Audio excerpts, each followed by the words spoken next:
Southend United Football Club, a historical club, founded in 1906, 108 years ago.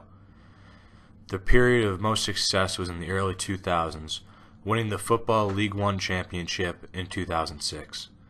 They played at Roots Hall in front of 12,000 die-hard dedicated fans known to their league rivals as the Shrimpers.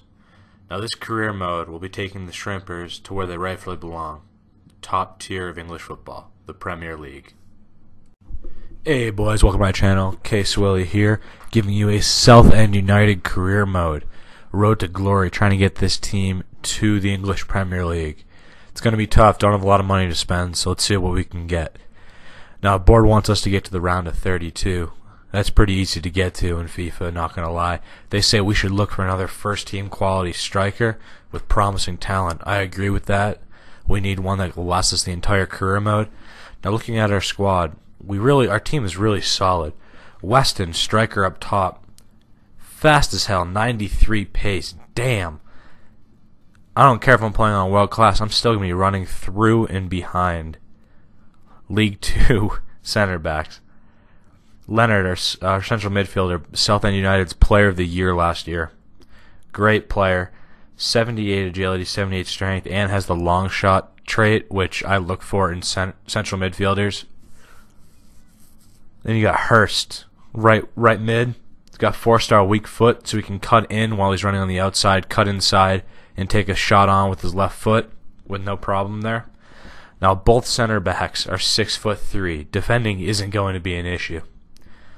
Now I'm looking here at my transfers, and I see that I have a lot of central midfielders, and I'm gonna want to sell some or put some on loan so I can get some wage budget, so I can maybe bring in some top tier players on loan or buy a few first team quality players. Now I'm looking at Gary Deegan. This guy, love the beard, but 57 overall, don't love that. I think, in my personal opinion, he's a waste of 1,000 wage budget at this moment. Same thing with Michael Timlin. I'm going to add him on the transfer list. Now, first central midfielder I look at is Fofana from Manchester City. Guy who doesn't get a lot of minutes, but he looks like he's a good player. I've seen him play on the telly in real life, and he looks solid. I think that he'd be a great signing with good potential, along with his Manchester City counterpart, George Evans. I know you can get him very cheap, and he has great potential. Now, this is the striker I'm going after, Michael Mandron. Obviously, top-tier quality striker playing for Sunderland, but I want him.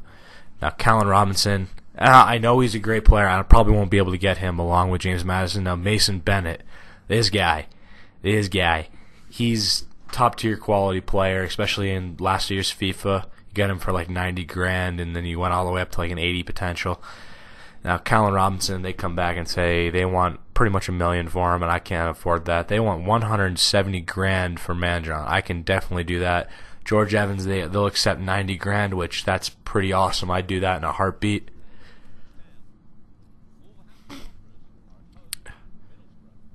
No, Fofana, I really want him. I know he's a class player, and I'm trying to get him as low as I possibly can.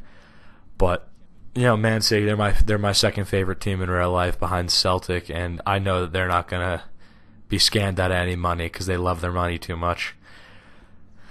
That George Evans, though, 90 grand for George Evans. I will definitely do that. George Evans, quality player, 90 grand. I can deal with that. Michael Mandron, they do accept the 170, or they say they'll accept anything at 170. They do end up accepting the 150 transfer that I sent to them. Same thing with Man City for the 90 grand I sent for George Evans. Now, here's the problem I run into. In League 2 football, no matter how high your transfer budget is, your wage budget is shit. So it's like I can't afford to buy two class players without manipulating the budget around, which I end up trying to do. But you'll see me here going back and forth with Sunderland and Man City, back and forth Mandron and Evans, trying to see if I can, kind of cut them down a little bit on their wage budgets, maybe giving them a bonus and giving them a better squad role. Hopefully they'll sign on, but these guys won't budge, and then they take that 5% and add it onto what they wanted already, which, I mean, that's pretty greedy, but I mean, especially for two players that aren't getting any playing time at their first team, in the first team right now for their club. But I do know that we do get Mike Mandron. We do get him, and he's, you know, class player, really class player. And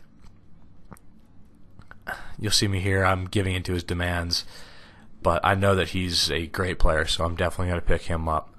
Now Fofana, trying to do my best here, maybe loaning him out for a little bit, trying to see if I can get a future fee. So if I do really like him, I'll be the first in line to bid for him and hopefully get him on a season-long loan.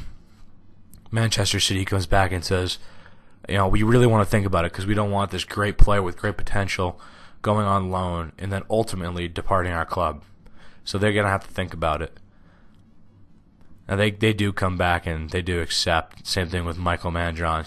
He accepts his contract that I offered him, $225,000 a week. Now Will Atkinson, this is where I got a little bit confused because I have a lot of central midfielders. Like I said, I go over to my sell players list, seeing if I did put him on the transfer list, which I did. And I do know that I can get away with probably selling one or two of them, maybe putting one or two on loan too, because I do have a lot, and especially because I might be bringing in Fofana and Evans. So I can probably get away with selling one or two and putting one or two on loan, which is what I plan to do, so to give me some wage budgets maybe for January to make things interesting for you guys. Now I go ahead and say, you give me $175,000. This 59 overall, 25-year-old Will Atkinson is yours.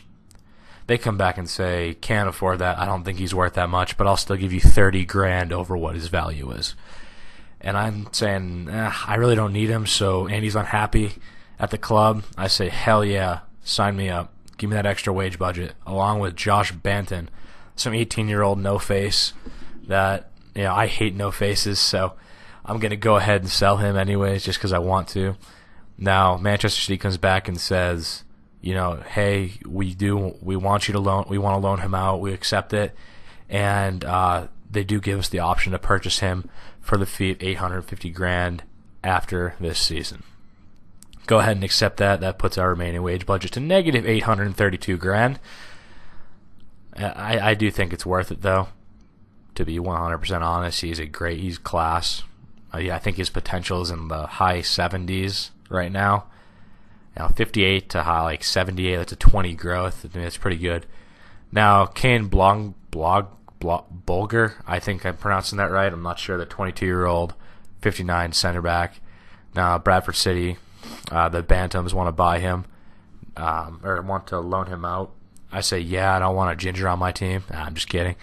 Coventry City come in and say, I want Gary Deegan for a loan. I mean, God, I'm going to miss the beard, but you're unhappy at the club. Your form's just okay. I mean, I can't afford you, especially if I'm bringing on all this talent.